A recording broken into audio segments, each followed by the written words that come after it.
नमस्कार साथियों, स्वागत है आप सभी का हमारे खुराना क्लासेस यूट्यूब चैनल पर।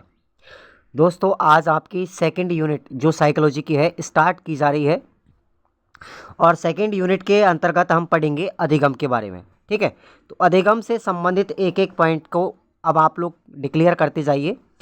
इस क्लास के अंदर क्लास नंबर 12 है हमारी, यूनिट नंबर सेकंड स्टार्ट होगी इसी क्लास से और इसमें हम पढ़ेंगे अधिगम के चरण यानी सोपान, स्टेप ऑफ लर्निंग और अधिगम की विशेषताएं। ये दो पॉइंट हम इसमें पढ़ने वाले हैं, तो क्लास को लास्ट तक देखना है। और अगर आपको इनके नोट्स चाहिए साथियों, यानी कि हमारी ये टेस्ट सीरीज़ और चल रही है साथियों इसके साथ, रीट प्री के लिए और रीट मेंस के लिए भी। तो रीट मेंस के लिए साइकोलॉजी है दोनों के लिए, और अगर पूरा रीट प्री का आप लोग टेस्ट सीरीज़ लेना चाहते हैं ऑल सब्जेक्ट का, तो आप लोग खुराना क्लासेस ऐप पर जाएंगे, डाउनलोड करेंगे ऐप को और इसमें आपको 200 प्लस टेस्ट का संकलन आपको दिया जाएगा। प्रत्येक सब्जेक्ट होगी और सब्जेक्ट में भी अंदर टॉपिक वाइज टेस्ट मिलेंगे और टेस्टों का नीचे सॉल्यूशन भी मिलेगा व्याख्या सहित बहुत विस्तार से। तो आप आज ही ज्वाइन कीजिएगा। इसकी वैलिडिटी आपको जब तक एग्ज़ाम नहीं होगी तब तक रहेगी। आप दिन में कितनी बार भी टेस्ट को अटेम्प्ट कर सकते हैं, इसकी कोई लिमिट नहीं है। ठीक है साथियों, तो चलिएगा शुरुआत करते हैं हम अपनी यूनिट की। वैसे अगर हम बात करते हैं साथियों, तो इस यूनिट के अंतर्गत हम पढ़ने वाले हैं अधिगम, अभिप्रेरणा, चिंतन और मानचित्र निरूपण। ये 4 पॉइंट हम इस यूनिट के अंदर पढ़ेंगे। तो चलिए अब हम इस क्लास के अंदर अधिगम के बारे में जानते हैं कि अधिगम होता क्या है। अगर परिभाषा पूछी गई है कई बार, अधिगम का तात्पर्य क्या है। अधिगम एक ऐसी मानसिक प्रक्रिया है जिसके द्वारा व्यक्ति परिपक्वता की ओर बढ़ते हुए तथा अपने अनुभवों से लाभ उठाते हुए अपने व्यवहार में परिवर्तन या परिमार्जन करना। अगर मैं सीधे शब्दों में कहूँ कि अधिगम क्या होता है, तो अधिगम साथियों व्यवहार में होने वाला स्थायी परिवर्तन। व्यवहार में होने वाला स्थायी परिवर्तन क्या है, अधिगम कहलाता है। ध्यान रखेंगे आप लोग इस परिभाषा को। आगे बात करते हैं हम अधिगम के सोपान यानी स्टेप ऑफ लर्निंग। अधिगम के यहाँ पर चरण कौन कौन से हैं, एक एक चरण को आप लोग क्रम वाइज याद रखेंगे। ये प्रश्न भी पूछा जा चुका है। अधिगम का पहला चरण है आवश्यकता यानी कि अभिप्रेरणा की आवश्यकता। ध्यान रखेंगे आप लोग, पहला चरण कौन सा है, आवश्यकता या अभिप्रेरणा। दूसरा सोपान है लक्ष्य यानी उद्देश्य। ठीक है, किसी भी उद्दीपक को प्राप्त करने का या किसी भी विषय वस्तु को ग्रहण करने का हमारा लक्ष्य क्या है, किस विषय वस्तु को हम ग्रहण करना चाहते हैं, उसका उद्देश्य क्या है। तो ध्यान रखना दूसरा पॉइंट कौन सा होगा, लक्ष्य या उद्देश्य। अब उस लक्ष्य को प्राप्त करने के लिए साथियों बीच में बाधाएं भी आएंगी, तो ध्यान रखना तीसरा सोपान हो गया बाधाएं। उसके बाद है तत्परता यानी तैयारी। ध्यान रखना कौन सा है, तैयारी। पांचवा स्टेप है हमारा वातावरण अथवा अधिगम स्थिति उत्पन्न करना। वातावरण के अंतर्गत हम अधिगम की स्थिति उत्पन्न करते हैं उस उद्दीपक को पाने के लिए, उस लक्ष्य को पाने के लिए। छठवां है वातावरण के साथ अंत्यक्रिया यानी कि विभिन्न प्रकार की अनुक्रियाएं हम करेंगे उस लक्ष्य को पाने के लिए। सातवां चरण है हमारा पुनर्वलन। देखो, अगर हम उस लक्ष्य को पाने के लिए हम कोशिश करते हैं तो उसके लिए हमें या तो असफलता हाथ लगती है या सफलता हाथ लगती है। अगर सफलता हाथ लगेगी तो हमें सकारात्मक पुनर्वलन मिलेगा और असफलता अगर हाथ लगती है तो हमें नकारात्मक पुनर्वलन मिलेगा। तो पुनर्वलन हमारा 7वां स्टेप है।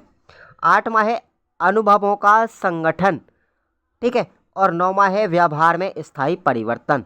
अब जब व्यवहार में स्थायी परिवर्तन अंत में है, इसका मतलब हमको अधिगम हो गया। तो ये हमारे 9 स्टेप आपको याद रखने हैं स्टेप बाय स्टेप। प्रश्न एग्जाम में पूछा भी जा चुका है। अब हम बात करते हैं अधिगम की परिभाषाएं कौन कौन सी हैं। बहुत सारे मनोवैज्ञानिकों ने अपनी अपनी परिभाषा दी है। सबसे पहले आते हैं हमारे क्रो एंड क्रो। ठीक है, क्रो एवं क्रो या क्रो एंड क्रो, बहुत ही ज़्यादा महत्वपूर्ण योगदान है साथियों इस यूनिट के अंदर क्रो एंड क्रो का। इसकी परिभाषा है सीखना आदतों, ज्ञान व अभिवृत्तियों का अर्जन है। सीखना यानी अधिगम क्या है, अधिगम को हम सीखना भी कहते हैं, लर्निंग कहते हैं। तो अधिगम आदत, ज्ञान और अभिवृत्तियों का क्या है, अर्जन है। अभिवृत्तियों का ग्रहण करना क्या कहलाता है? अधिगम कहलाता है। ठीक है, आदतों के द्वारा, ज्ञान के द्वारा और अभिवृत्तियों का हम सब का क्या कर लेते हैं? कलेक्शन कर लेते हैं, तो वो सब क्या है? हमारा अधिगम है। तो ये परिभाषा आप लोगों को याद रखनी है क्रो एंड क्रो की। सीखना आदतों, ज्ञान व अभिवृत्तियों का अर्जन है, इंपॉर्टेंट है। उसके बाद है वुडवर्थ की परिभाषा अधिगम के बारे में। नवीन ज्ञान व नवीन प्रतिक्रियाओं को प्राप्त करने की प्रक्रिया सीखने की प्रक्रिया यानी अधिगम की प्रक्रिया है। इंपॉर्टेंट है, ये भी ध्यान रखना। मैंने 5-6 परिभाषा आपको बता रहा हूँ अधिगम के बारे में, ये 5-6 ही परिभाषा आपकी एग्जाम में एक आ जाएगी। नवीन ज्ञान व नवीन प्रतिक्रियाओं को प्राप्त करने की प्रक्रिया क्या कहलाती है? अधिगम कहलाती है। ये परिभाषा किसकी है? वुडवर्थ की है। क्रॉनबेक का कथन देखिए, क्रॉनबेक ने क्या परिभाषा दी थी? अनुभव के परिणाम स्वरूप व्यवहार में होने वाला परिवर्तन या संशोधन क्या कहलाता है? अधिगम कहलाता है। ध्यान रखेंगे, क्रॉनबेक ने क्या बताया? अनुभव के परिणाम स्वरूप व्यवहार में होने वाला परिवर्तन।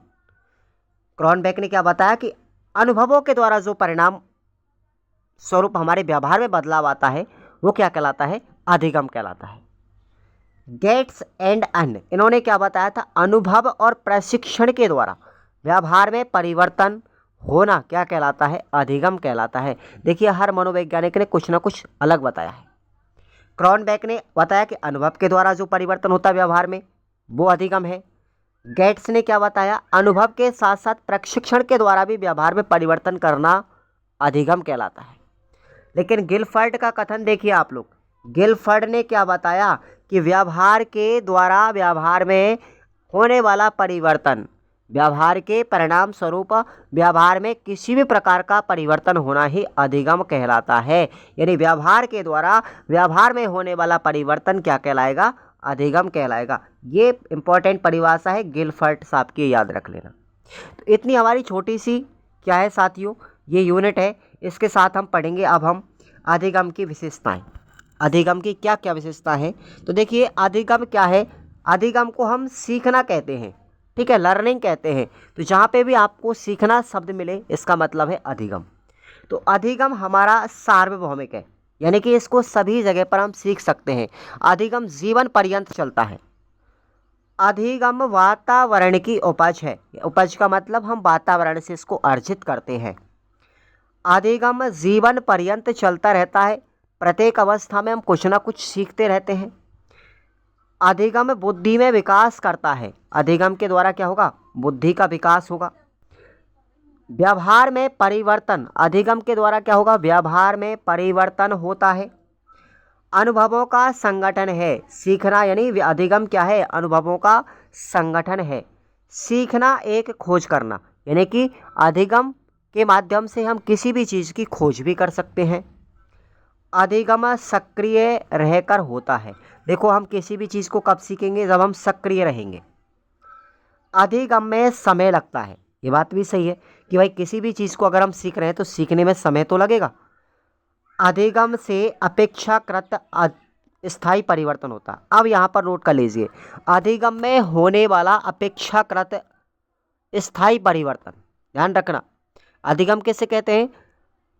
अपेक्षाकृत स्थायी परिवर्तन जो हमारे व्यवहार में होता है वही क्या है? अधिगम है। अब यहाँ पर ये प्रश्न आपको मैं बता रहा हूँ कि बालक नवीन व्यवहार को खोजता है किसके द्वारा? क्या देख करके, सुनकर, अनुभव या सीख कर? तो प्रश्न बना, बालक किसी भी नवीन व्यवहार को अगर खोजता है तो सीख करके खोजता है, अधिगम के द्वारा सीखता है। ध्यान रखेंगे आप लोग, ये प्रश्न आ चुका है, इस वजह से मैंने यहाँ पर नोट कर दिया है। तो ये हमारी छोटी सी यूनिट थी, छोटा सा क्लास था जिसमें हमने पढ़े अधिगम की परिभाषा, अधिगम के सोपान, अधिगम की विशेषताएं। कल की हम क्लास में पढ़ेंगे अधिगम के सिद्धांतों की ओर आगे बढ़ेंगे। तो इम्पॉर्टेंट क्लासें अब आएंगी हमारी, और अधिगम के प्रत्येक सिद्धांत को हमको बारीकी से पढ़ना है। एक एक सिद्धांत को बहुत ही अच्छे तरीके से हम क्लियरिफाई करेंगे, अपने डाउट्स को क्लियर करेंगे। तो आप लगातार क्लासों के साथ जुड़ते रहिए, चैनल पर रेगुलर क्लास लीजिए। और मैं देखिए 4-5 दिन के लिए डिस्टर्बेंस हो गया था, कोई दिक्कत वाली बात नहीं है। और आप टेलीग्राम को ज़रूर ज्वाइन करें। टेलीग्राम पर आपको मैं मटेरियल अवेलेबल करवाऊंगा इसके बाद, और फिलहाल में अभी आप लोग टेस्ट सीरीज़ को ज्वाइन करें खुराना क्लासेस ऐप पर, जो आपको प्ले स्टोर पर भी मिल जाएगा, और वीडियो के डिस्क्रिप्शन बॉक्स में भी आपको एप्लीकेशन का भी लिंक दिया गया है और टेलीग्राम का भी लिंक दिया गया है। ठीक है साथियों, मिलते हैं कल की नेक्स्ट क्लास के अंदर प्रिंसिपल ऑफ द लर्निंग यानी अधिगम के सिद्धांतों के बारे में। Thank you so much.